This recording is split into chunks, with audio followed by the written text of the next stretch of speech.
se você não veio ontem, você que não veio ontem, nós temos algumas coisas para discutir rapidinho para você ficar por dentro de alguns detalhes que a gente já comentou, para você não ficar perdidinho, perdidinha. Temos alguns detalhes aqui que eu quero passar para você. Tá alto demais o microfone? É só impressão minha ou tá legal aí? Tá bom? Tá bom? Daqui a pouco começa a dar uns gritos aqui, vocês vão reclamar, hein? Daqui a pouco eu solto a franga aqui, vocês vão começar a reclamar. Qualquer coisa vocês falam comigo. Me ajudem, vocês estavam aqui ontem, vamos ajudar os nossos colegas que não puderam estar semana passada, ou ontem. Me ajudem a ensinar um pouquinho, tá? Nós temos falado sobre o livro de Neemias, tem várias formas de você ensinar o livro de Neemias, estudar o livro de Neemias, tem lições tremendas nesse livro e várias formas de você abordar o livro e aquilo que você procura num livro você acha. Se você quer achar lições de liderança, você vai encontrar. Nós temos abordado de um ponto de vista um pouco mais espiritual, entendendo que o livro de Neemias, ele tem, como muitos livros no Antigo Testamento, ele tem tipos, ele tem representações do Antigo Testamento de coisas que nós vivenciamos na nossa vida espiritual no Novo Testamento. Então, assim como o cordeiro era um tipo de Cristo, né? Assim como o sangue do cordeiro era um tipo, tem toda uma simbologia, uma tipologia, nós entendemos também em Neemias que existe uma simbologia, uma tipologia que nos remete a um pouco daquilo que Deus faz nas nossas vidas através da nossa vida espiritual. Agora está trocando, agora... é a folha que está tocando. Ver se eu consigo fazer ela não bater. Não? Então vamos para cá. Então, me ajude a ensinar. Vocês que estavam aqui ontem, me ajudem a ensinar e para a gente lembrar algumas coisas antes da gente entrar em novo conteúdo. Nós falamos que existe um mundo espiritual que é muito verdadeiro. Nós vivenciamos isso. A gente está olhando coisas no livro de Neemias, a gente está descrevendo algumas coisas lá em Neemias, e ontem vocês estavam fazendo assim para mim, né? É verdade, é assim mesmo que acontece. A gente sabe que é verdade, porque a gente vivencia isso que alguns chamariam de batalha espiritual, outros chamariam de... né, você pode dar o nome que você quiser, mas essa luta que Paulo descreve, né, contra a carne e o espírito, essa luta toda que a gente vivencia. E nós falamos que nós somos o objeto dessa batalha, nós somos o foco desse conflito, porque nós somos objeto do amor de Deus. Nós somos objeto do amor de Deus, assim como Jerusalém era, a cidade de Jerusalém era o lugar da presença de Deus, era o lugar escolhido para Deus pôr ali o seu nome no Antigo Testamento. Deus colocou o seu nome sobre mim e sobre você, e nós somos o lugar da habitação de Deus. Então nós somos o foco dessa batalha e desse conflito que existe e que a gente vive aí dia a dia. Por um lado, Deus está trabalhando através do Espírito Santo para nos fortalecer, nos refazer, nos construir. Isso é bom, boa notícia. Por outro lado, Satanás está lutando contra nós para tentar nos desfazer e desfazer os propósitos de Deus na nossa vida. Então nós temos esse conflito, essa batalha. E nós temos visto que, estudando o livro de Neemias, que Jerusalém representa o que mesmo? Me ajuda a lembrar? Jerusalém representa a nossa vida. Nós estamos lendo o livro de Neemias. Eu tenho pedido para você, quando você lê o livro de Neemias, pense, quando você ouvir Jerusalém, pense a minha vida, aquilo que Deus tem para mim, o projeto de Deus para mim, eu sou o lugar da habitação de Deus, eu sou a pessoa sobre a qual Deus colocou o seu nome. Nós lemos ontem a respeito de Jerusalém, que ela tinha sido completamente destruída por Nabucodonosor, isso já tinha sido predito em profecia, houve uma destruição, o povo foi levado cativo para a Babilônia, e havia também uma profecia que viriam alguns povos e começariam a reconstruir Jerusalém. 20 anos antes de Neemias, um certo grupo vai para Jerusalém e começa a reconstrói ali o templo de Deus e algumas casas para morar, mas a cidade ainda estava totalmente destruída. Nós falamos que isso é uma simbologia daquilo que acontece conosco. Você entrega a sua vida para Jesus, algo no seu coração começa a mudar. Mas existem vícios e personalidades e traumas e coisas que precisam ainda ser reconstruídas. Glória a Deus pelo que já existe. Mas ainda existe um projeto maior que precisa ser desenvolvido e a gente vê isso acontecendo lá em Jerusalém. Então, começou um projeto de reconstrução, mas tinha muita coisa a ser feita ainda. Nós vimos também que Neemias, nesse livro, representa quem? Espírito Santo. Neemias, então, representa o Espírito Santo. Jerusalém representa as nossas vidas. Nós vimos que Neemias, assim como o Espírito Santo, ele é enviado pelo rei. Nós fizemos um link de Deus enviando o Espírito Santo. Jesus dizendo, é bom que eu vá para que eu possa enviar o Espírito Santo. Neemias é enviado da presença do rei como um emissário especial do rei para essa tarefa da reconstrução. Assim como o Espírito Santo é enviado de Deus para a tarefa de reconstrução das nossas vidas. Ele vem para restaurar muros e portas que estavam destruídos. Nós lemos um pouco sobre isso ontem no capítulo 3. E aí nós vimos os últimos dois personagens principais da nossa história, que são Sambalat e Tobias, né? Tem um outro cara lá também no meio que às vezes aparece, mas Sambalat e Tobias são os dois que sempre aparecem juntos. Nós vamos ver um pouco mais a respeito deles hoje, mas Sambalat e Tobias, eles vêm para tentar impedir a obra de Neemias, vêm para tentar atrapalhar o que Neemias estava fazendo, e nós vimos que eles representam quem? Demônios, Satanás, né? Exatamente, Satanás e seus demônios. A força do mal contra nós. Então, eles vêm para atrapalhar o trabalho de Neemias, da mesma forma Satanás vem para lutar contra o projeto de Deus e o Espírito de Deus que nos fortalece, e essa é uma batalha que a gente conhece bem de perto. Eu falei para vocês ontem, quero frisar algo, você não precisa concordar comigo, mas vamos pensar biblicamente, senão o pastor André falando, isso é Bíblia. Satanás não é um ser folclórico, Satanás é um ser verdadeiro. E ele age através de um exército de demônios, nós falamos sobre isso, assim como existe anjos, existe Deus, glória a Deus por isso, também existe o oposto disso, seres espirituais muito verdadeiros que afetam a nossa vida hoje. Eles vêm para nos destruir, eles vêm para nos desanimar, eles vêm para nos distrair às vezes, eles vêm para às vezes nos oprimir, tem várias formas deles trabalharem para isso. Nós precisamos estar ligados nisso, nós precisamos entender isso, porque tem todo um projeto de Deus para a nossa vida que às vezes não se desenvolve porque a gente nem acha que tem inimigo, a gente acha que é coincidência, a gente acha que é assim mesmo, e a gente vira, eu vou falar um pouco sobre isso, a gente vira crente capacho. Já viu crente capacho? Pastor, é assim mesmo, difícil. Fazer o quê, pastor? Estou com uma encravada, tá ruim, pastor, eu ando meio mancando, mas... Nós vamos ver hoje, cara, o que a gente viu ontem. Deus tem um projeto para a nossa vida. Deus enviou um emissário especial com recursos especiais que, como Neemias, se interessou e intercedeu por nós.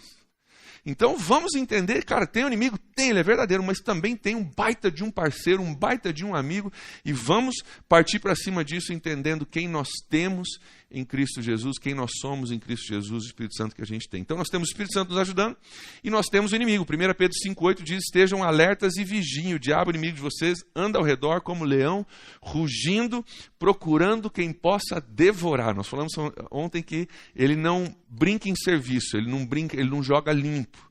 Ele vem para tentar nos devorar.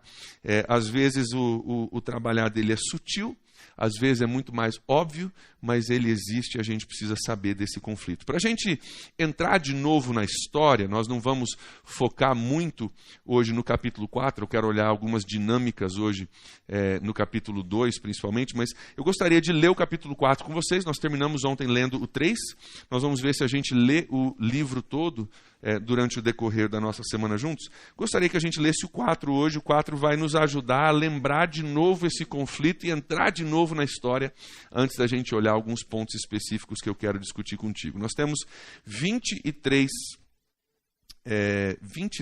versículos. Gostaria de pedir que a gente lesse aí, cada um lendo 4 versículos até que a gente terminasse. Se a gente tiver alguns voluntários aí, 6 pessoas, a gente consegue matar o capítulo 4. Lendo em voz alta, para que a gente possa ler junto, acompanhar junto. Por favor, quem nos ajuda com isso? Esse capítulo, ele nos traz de volta para dentro do conflito que estava acontecendo, né? A gente vê o peso da situação, da batalha se intensificando por Jerusalém. Nós vimos ontem que Neemias aparece, Sambalat e Tobias já se iram, começam a zombar um pouquinho, lá no capítulo 2. E aqui o caldo entorna, como se diz, né? Aqui o negócio começa a ficar mais complicado, eles começam com zombaria no começo do capítulo 4, e chega no fim do capítulo 4, diz ali, os guardas que estavam comigo, nós e os guardas nem tirávamos a roupa. Cada um permanecia com a arma na mão. Trabalhava de dia, vigiava à noite, não tinha nem tempo de trocar de roupa, porque tinha que estar sempre, né, com uma colher na mão e uma espada na outra. Então a gente vê esse conflito se intensificando, a batalha se intensificando, e esse desejo de reconstruir e, ao mesmo tempo, alguém se levantando para atrapalhar a obra de reconstrução. E nós vamos falar bastante hoje à noite sobre essa batalha e como funciona isso, como o inimigo trabalha, como Sanbalat e Tobias trabalharam, como Neemias trabalhou também, e algumas armas que nós temos, alguns entendimentos que nós precisamos ter bíblicos para ter vitória também na sua vida, na minha vida, no projeto de construção de Deus para você. Então eu quero olhar contigo um pouquinho sobre esse confronto entre Neemias e Sanbalat e Tobias. Eu acho que tem muito aqui para nos ensinar a respeito de como nós podemos ter vitória nas nossas batalhas. E nós vamos olhar alguns textos espalhados aqui para a gente ver um pouco de como esses homens trabalham, como Deus trabalha nas nossas vidas. Lá no capítulo 2, versículos de 7 a 9, dá uma olhadinha comigo. Capítulo 2, de 7 a 9, nós lemos isso ontem. Eu quero reler contigo rapidinho. Neemias, quando ele vem para Jerusalém, nós vimos que ele vem para Jerusalém com recursos. Versículo 7 diz assim: a seguir acrescentei, se for do agrado do rei, eu poderia levar cartas do rei aos governantes do Trans-Eufrates, para que me deixem passar até chegar a Judá. Então, cartas para abrir portas para o caminho. Cartas que mostram que por trás de Neemias tem a autoridade do rei que manda em toda a região. Então, dê-me passagem porque eu estou aqui a serviço e com a palavra do rei. Então, ele consegue essas cartas para chegar até Judá, onde era Jerusalém. Versículo 8. E também uma carta para Asaf, guarda da floresta do rei, para que ele me forneça madeira para as portas da cidade, que haviam sido queimadas, que fica junto ao templo, e para os muros da cidade e para a residência que irei ocupar. Então ele vem com cartas que dão acesso, mantimentos para a construção. Visto que a bondosa mão de Deus estava sobre mim, o rei atendeu os meus pedidos. Versículo 9. Com isso fui aos governadores do Trans-Eufrates e lhes entreguei as cartas do rei. Acompanhou-me também uma escolta de oficiais do exército e de cavaleiros que o rei enviou comigo. Então ele vem preparado, com recursos que garantem passagem, suprimentos e até mesmo uma certa proteção já de alguns homens que estavam à disposição dele. Nós vimos na continuação, no versículo 10, que Sanbalat ele se irrita quando ele vê isso. Neemias chega e Sanbalat, o horonita, Tobias, o oficial amonita, ficaram muito irritados, diz o versículo 10, quando viram que havia gente interessada no bem dos israelitas. Perdão, fui eu que fiz isso. Agora vai ficar Fateb aí para vocês. Sanbalat e Tobias, eles gostavam de Jerusalém do jeito que estava. Eles queriam Jerusalém daquele jeito, meia boca, montada, mas vulnerável. Eles queriam exatamente daquele jeito que estava ali. Vocês querem trocar?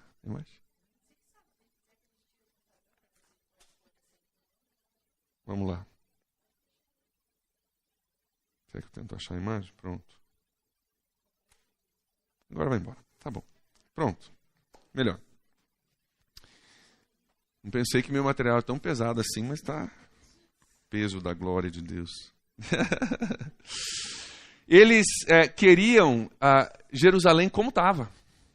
Para eles estava ótimo. Nós vamos ver o porquê disso um pouco mais. Mas eles queriam ela vulnerável, queriam ela controlável. E assim acontece com o inimigo na sua vida e na minha vida. O inimigo quer que você esteja vulnerável. Ele fica irritado quando ele percebe que tem a presença do Espírito Santo, o emissário do rei, sobre a sua vida. Ele não quer que a obra por completa seja feita. Ele quer aquilo que a gente falou ontem. Ele quer você com um cristianismo mediano. Ele quer que você seja padrãozinho, que você seja normal e que você fique meio pela metade, porque com isso ele tem acesso e tem algumas vulnerabilidades em você. Então o inimigo ele se levanta contra a obra. Olha o versículo 19 comigo, ainda no capítulo 2, versículo 19. Quando, porém, Sanbalat, horonita, Tobias, oficial amonita e Gesem, o árabe, souberam disso, zombaram de nós, desprezaram-nos e perguntaram: o que é que vocês estão fazendo? Vocês estão se rebelando contra o rei?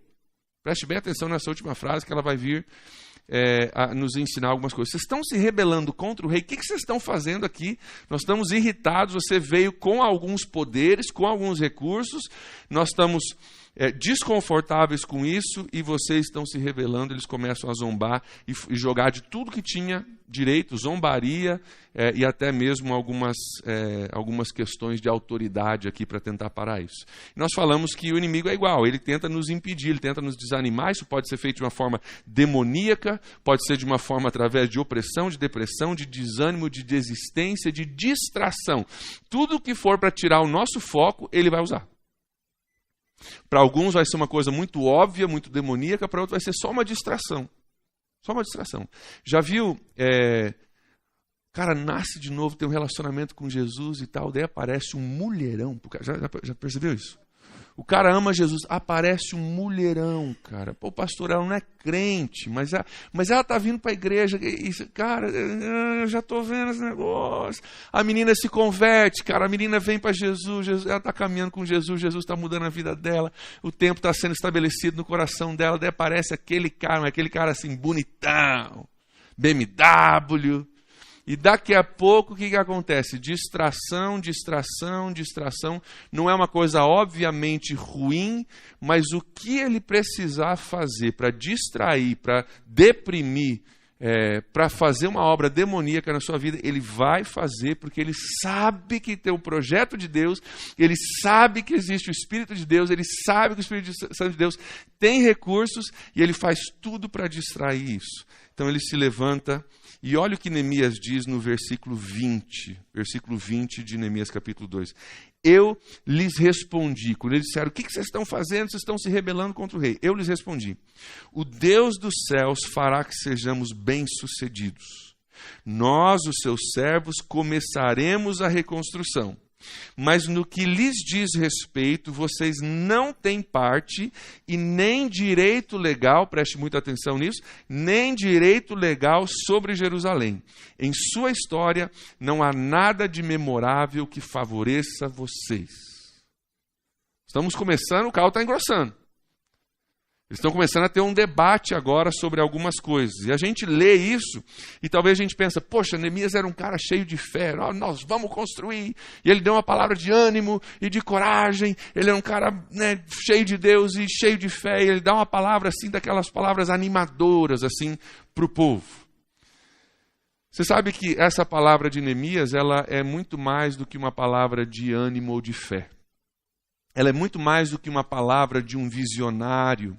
E aqui que é interessante esse ponto de vista de Neemias, porque a gente olha Neemias e fala, cara, que cara visionário, o cara liderava, o cara falava e o cara motivava as pessoas. Mas tem muito mais acontecendo aqui do que um homem visionário que sabia motivar as pessoas. O que está acontecendo aqui é uma discussão sobre quem vencer, não só sobre quem venceria, mas sobre quem tem direitos legais para fazer o que quer em Jerusalém. Está se tendo uma discussão aqui. Quem tem direitos legais para decidir se constrói ou não constrói? Neemias quer construir, Sanbalat e Tobias não querem que construa. Quem tem o direito legal, a palavra final para dizer o que vai ou vai deixar de acontecer? É essa a discussão. Estamos falando aqui de questões legais. Vamos entender. Sanbalat era o governador da região que englobava Jerusalém. Sanbalat era o governador da região que englobava Jerusalém. Antes de eu e você entregarmos a nossa vida a Cristo, nós éramos governados também por um governador, certo? Nós vivíamos mortos nos nossos pecados e delitos, né? Cegos a algumas coisas de Deus, e o Império Persa dessa época, do livro de Neemias, era dividido em 127 províncias. 127 micro-regiões dentro do Império Persa. Sanbalat e Tobias eram líderes, eram reis, governadores de algumas dessas províncias. Sanbalat era o governador da província que englobava Jerusalém. Governador, responsável legal, tinha direitos, tinha legalidades e tinha uma palavra de autoridade ali. Ele não quer reconstrução. Ele não quer reconstrução. Por isso, quando Neemias vai reconstruir, Neemias chega querendo fazer acontecer, no versículo 19 diz, o que você está fazendo? Você está se rebelando contra o rei? Afinal, abaixo do rei, a autoridade era Sanbalat, o governador. O rei é responsável pelo império, ele coloca 127 governadores sobre 127 províncias. O responsável pela palavra final sobre Jerusalém é Sambalate. E se você se rebela contra Sambalate, você está, na cabeça de Sambalate, se rebelando contra o rei. Sambalate está questionando a legalidade dessa obra. O que você está fazendo aqui? Aqui, quem manda sou eu. Sambalate está dizendo. Já percebeu que às vezes o inimigo faz isso nas nossas vidas? Você começa a caminhar com Jesus, você começa a entregar, algumas coisas estão começando a acontecer, e o inimigo, ele sabe que ele é derrotado, mas ele não abre mão da derrota. Ele continua tentando exercer sua autoridade, ele continua tentando trabalhar e maquinar com as nossas vidas, ele continua tentando segurar aquele espaço que ele uma vez teve. Mas Neemias, ele vem com algo maior, não é verdade? Neemias tinha cartas de quem? Do rei. Sambalate era o governador abaixo do rei, mas agora ele vem com uma carta do rei dizendo: construa. Você tem direito de passagem, você tem exército contigo, você tem madeira para construir. Vai fazer a obra. Neemias vem com algo muito maior. Essas cartas das quais nós lemos em capítulo 2, de 7 a 9, garantiam isso e era uma obra, faziam com que a obra de Neemias fosse uma obra comissionada pelo rei. Neemias era o reconstrutor comissionado pela autoridade maior, pelo rei, para fazer essa obra. E Sambalate se levantou contra, usando o seu poder como governador ou pela sua autoridade aqui, mas Neemias responde e fala: não, quer falar de autoridade? Vamos falar de legalidade? Vamos. Está aqui uma carta do rei. Está aqui uma carta do rei que diz que essa obra vai acontecer. O rei está comigo. A autoridade maior sobre esse lugar está comigo e essa obra abençoada dele. O que Neemias entende aqui é uma coisa que a gente precisa entender para as nossas vidas e para as batalhas que a gente vive. O conceito que eu vou explicar para vocês é muito simples, muito simples. Mas quando a gente entende, ele é transformador. Se ele passar do teu cérebro para o teu coração, ele pode ser transformador. O que Neemias entendia aqui, e o que fez com que Neemias pudesse construir e realmente dar andamento à obra, é que Neemias entendia algo que a gente precisa entender. Ele entendia a diferença entre poder e autoridade. Poder e autoridade. Você entende a diferença entre poder e autoridade? Você entende a diferença entre essas duas coisas? No mundo espiritual, isso faz toda a diferença. E muitas vezes nós não temos a vitória que Deus tem para a gente não consegue chegar onde Deus quer que a gente chegue, porque nós não entendemos a diferença entre poder e autoridade, por isso a gente vive, quando o inimigo vem para nos questionar, a gente fica, então eu não sei como é, quem que manda, e a gente se perde nesse entorno, e a gente não consegue continuar aquilo que Deus tem para a gente. Neemias entendia isso. Vamos falar um pouquinho sobre poder. Poder é a capacidade de fazer alguma coisa. Certo? A capacidade de fazer alguma coisa. Você pode levantar aqui, você pode sair lá na rua, comprar um hambúrguer e voltar aqui. Você pode fazer isso. Você tem a capacidade de andar, você tem a capacidade de pagar lá, você tem a capacidade de decidir o que você quer comer, você tem a capacidade para fazer alguma coisa. A autoridade é diferente. E a diferença é muito importante. A autoridade, ela é o direito legal de fazer alguma coisa. Poder é a capacidade de se fazer alguma coisa. A autoridade é o direito legal de se fazer aquilo. E são duas coisas radicalmente diferentes. Sambalate tinha poder para falar e falou. Sambalate tinha poder para zombar e zombou. Tinha poder para desanimar e tentou desanimar. Mas quando Neemias chega com as cartas do rei, Sambalate não tinha mais direito legal sobre a obra. Podia falar, podia espernear, podia zombar, podia fazer o que quiser, mas não tinha como impedir legalmente o que ia acontecer. Estão vendo a diferença? Poder e autoridade. O governador não queria que a obra continuasse, o governador Sambalate, mas o rei comissionou e o rei ordenou que a obra aconteceria. Então Sambalate, nesse ponto, ele não pode fazer mais nada. Pode não gostar, mas você não pode impedir. Pode não querer, mas você não pode impedir. Você pode até zombar e você pode até tentar atrapalhar. Nós vamos ver que ele tenta atrapalhar. Mas impedir você não tem o direito legal de impedir, porque existe uma autoridade maior sobre você, que é o rei. Neemias traz essas cartas que te impedem de fazer qualquer coisa a respeito disso, porque a obra é uma obra comissionada pelo rei, pela autoridade maior.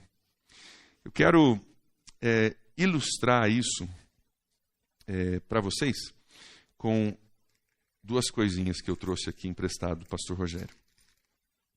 Não vim de carro, senão traria os meus, mas estou emprestando dele hoje. Essa chave, ela representa o poder de, nesse caso, dirigir o carro dele.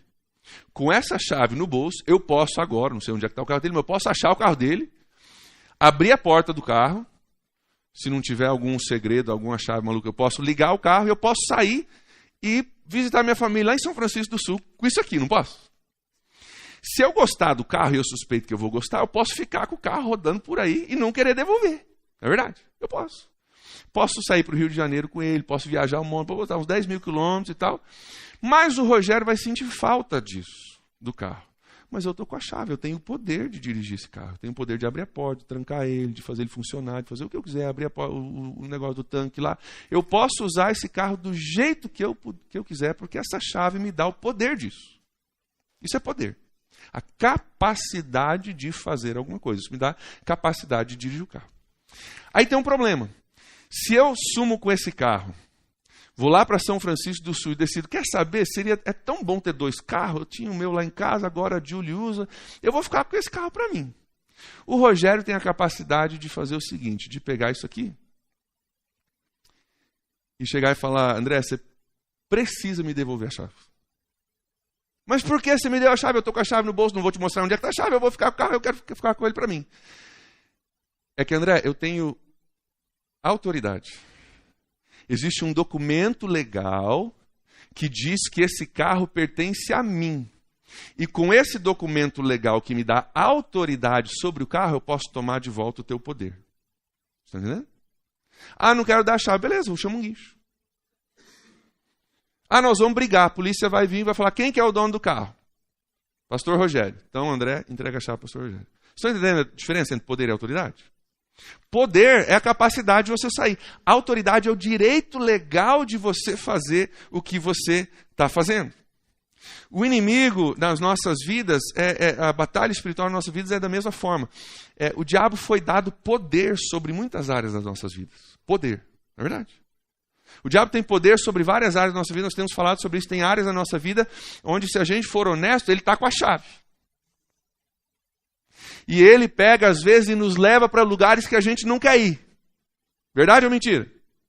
Nos leva para lugares que a gente não quer ir. A gente fala, cara, mas o que está acontecendo? E a batalha está ali. E a briga, quem que pode, quem que não pode, vai construir, não vai construir, vou derrubar, vou zombar. E a gente descobre que, cara, tem poder que eu entreguei, às vezes por opções minhas, às vezes por opções dos outros, coisas que eu fiz, coisas que fizeram comigo. Mas tem áreas da minha vida onde o inimigo tem a chave. Cara, e às vezes o inimigo me leva para lugares que eu não quero ir.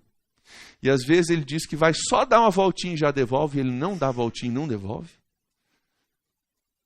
E o fato é que ele tem poder sobre a minha vida. E o fato é que tem muralhas na minha vida e portas que estão destruídas, onde ele tem livre acesso, onde ele tem poder para fazer algumas coisas. Mas, quando você entrega a sua vida para Jesus, Deus Pai, o Rei, comissiona uma obra sobre a sua vida. E Ele envia sobre o seu coração, sobre a sua vida, o seu espírito, a sua vivência, Ele envia o Espírito Santo, Neemias, com cartas de autoridade do Rei. Dizendo, eu vou fazer uma obra.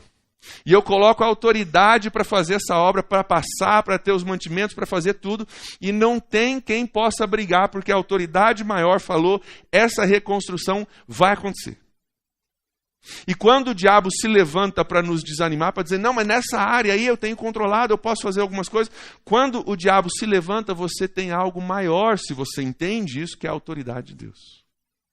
O diabo se levanta e fala, não, nessa área aqui, cara, eu sempre tenho te controlado, vou continuar te controlando. Eu sei que você está se entregando para Jesus, mas a chave está comigo, vamos deixar assim mesmo, a gente já está acostumado e tal. Deus dá ao Espírito Santo a autoridade de dizer, ó, esse é meu filho, comprado por alto preço. Eu tenho um projeto na vida dele. Não está tudo certinho ainda não, mas eu tenho um projeto na vida dele.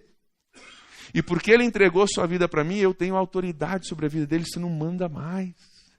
Inclusive nessa área aí que você está controlando, ó, devolve a chave aí, meu irmão, devolve a chave aí.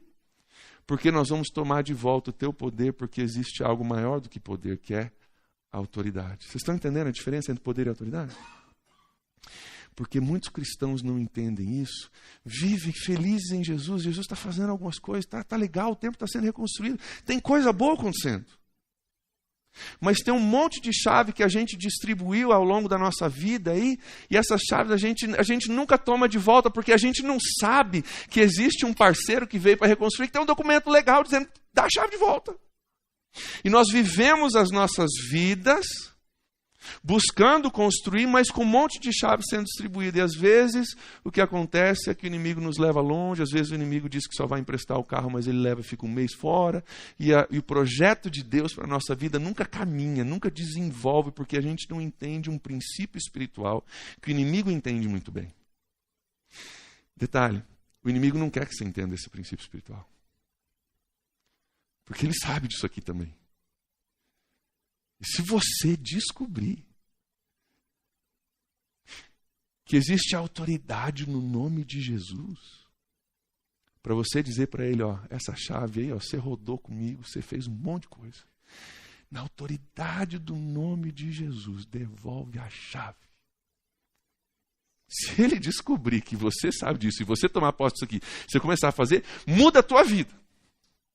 Muda a tua vida. Então ele não quer que você saiba disso, ele não quer que você exercite isso, ele não quer que você creia nisso, porque ele quer poder chegar na hora da construção e dizer, não, você está se rebelando contra o rei, quem manda aqui sou eu, e essa obra não vai acontecer. E você precisa entender que quem manda aqui, na realidade, é o rei, e você tem cartas de autoridade através do Espírito Santo a respeito disso. A Bíblia nos diz que só tem um nome ao qual todo joelho se dobrará e toda língua confessará, o nome de Jesus. É o nome de Jesus. Esse nome tem toda a autoridade. Eu quero ler para vocês um texto muito conhecido agora com esse contexto de poder e autoridade. Colossenses 2, 13 a 15 diz assim. Quando vocês estavam mortos em pecados e na incircuncisão da sua carne. Sabe o que Deus fez? Ele os vivificou com Cristo. Ele nos perdoou todas as nossas transgressões. E olha para mim. Ele cancelou a escrita de dívida que consistia em ordenança. Sabe por quê? Porque antes de você entregar a sua vida para Jesus, havia um documento legal sobre a tua vida. Sabe o que constava aqui? Sambalat e Tobias. Quem manda? Sambalat e Tobias. Você tinha legalidade sobre a tua vida. Mas sabe o que Paulo está nos dizendo aqui? Que quando Jesus morre na cruz, ele pega a escrita de dívida e ele prega na cruz. Vocês já ouviram muitas vezes isso, a gente fala isso na igreja. Pago. Dívida paga. Dívida paga. Não deve mais nada. Eu estou pegando esse documento legal, estou pregando na cruz agora. Ele cancelou a escrita de dívida que consistia em ordenanças que nos era contrária. Ele a removeu pregando ela na cruz. Versículo 15. E tendo despojado os poderes e autoridades. Ele despojou da autoridade e do poder do inimigo sobre as nossas vidas. Ele fez deles um espetáculo público, triunfando sobre eles na cruz.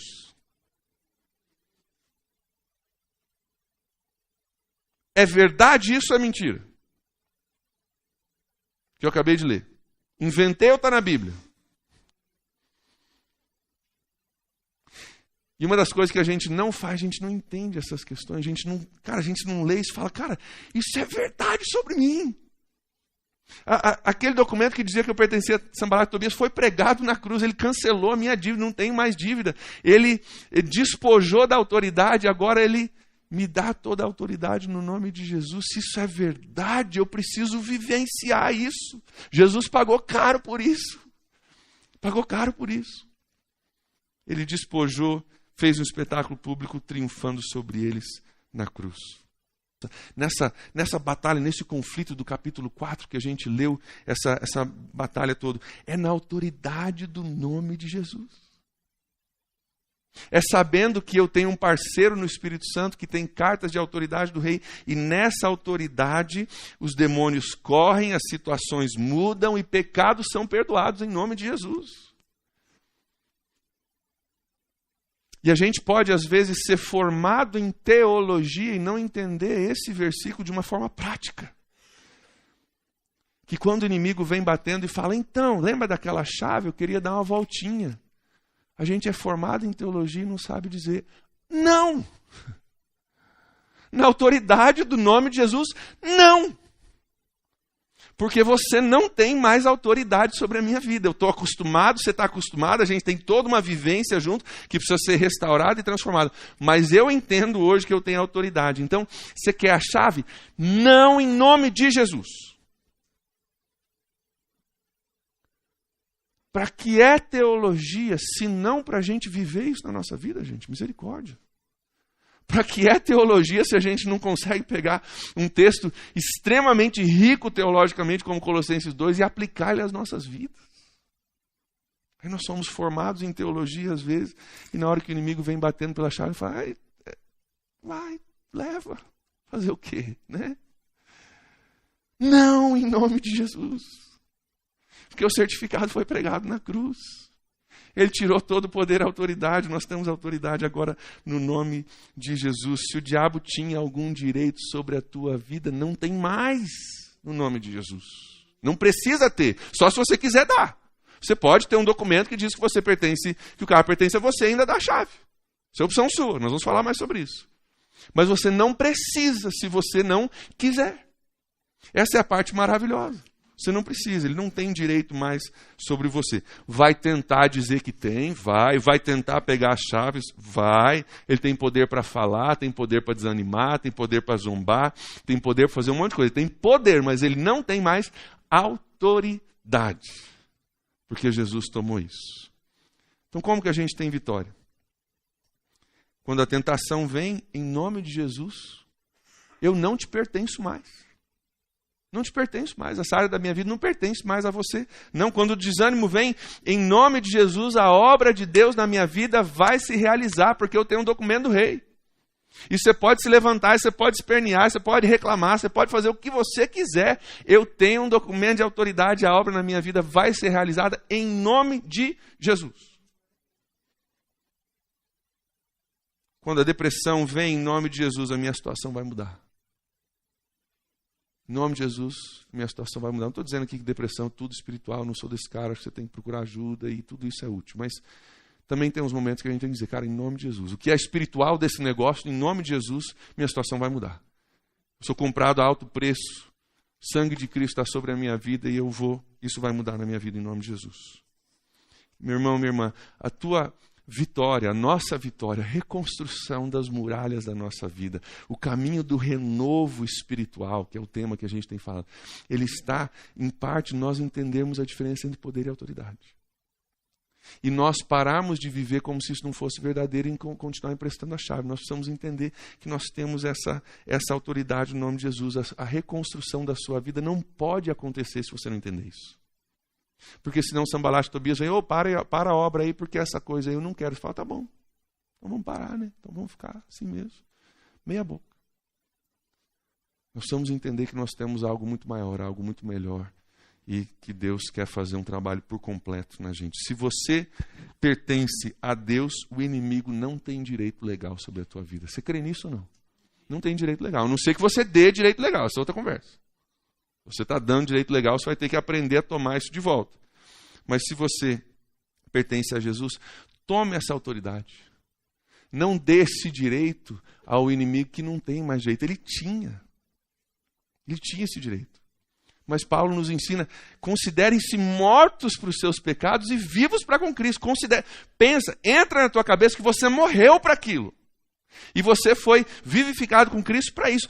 Faz isso entrar na tua cabeça, que se isso entrar na tua cabeça, que você tem a opção agora de dizer não, isso muda a tua vida.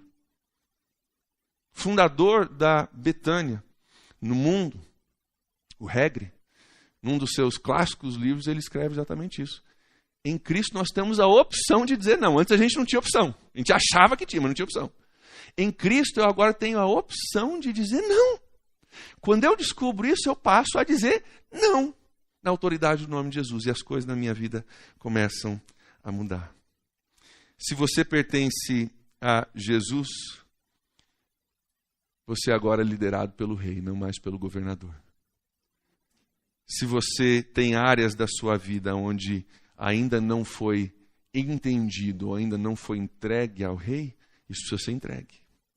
Para que as chaves sejam devolvidas e para que possa haver, então, essa autoridade de Jesus sobre as nossas vidas.